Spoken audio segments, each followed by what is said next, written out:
What's going on, guys? Your boy Sly here, and welcome back to another quick Destiny video. So while YouTubers around the world start cranking out their vids relating to Bungie's reveal stream the other day, which by the way you can find right here unedited in HD if you missed the stream itself, there has been a lot of talk about a few things related to that.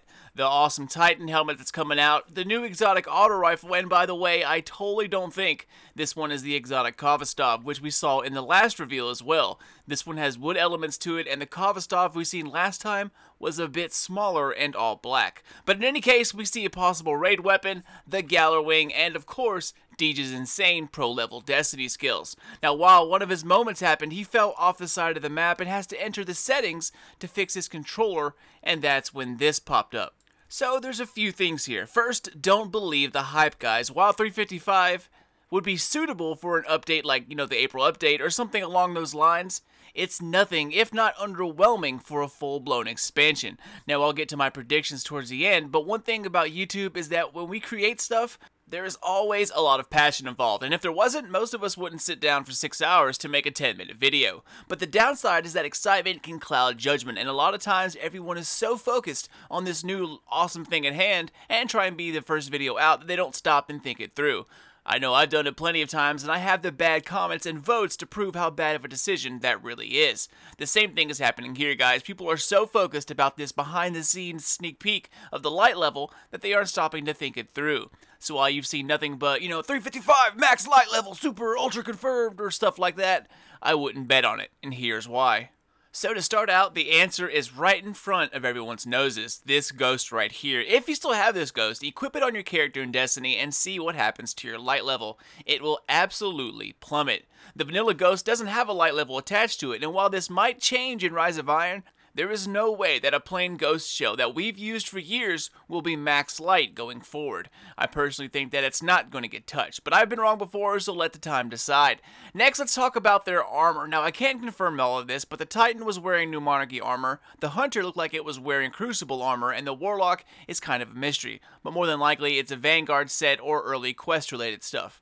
Having said that, all we know is that the max light level in the game is never sold from the vendors, so you have to earn that by playing the game.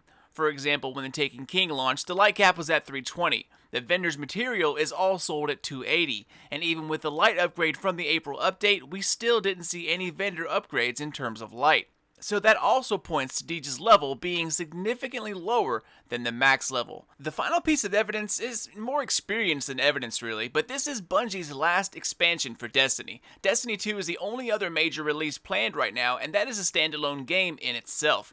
In terms of original Destiny, this is going to be it, guys. Now, of course, we will no doubt see some content improvements like we did with the April update, but in terms of major DLCs, this is it. That's all she wrote. Destiny 2 is a new adventure, and sending off Destiny's last major expansion with a tiny light level jump of 20 is just not going to happen. Now, if we look at previous jumps in light level, we soared ahead from starting at like 170 at the beginning of Taken King to 320 being the max within that expansion itself.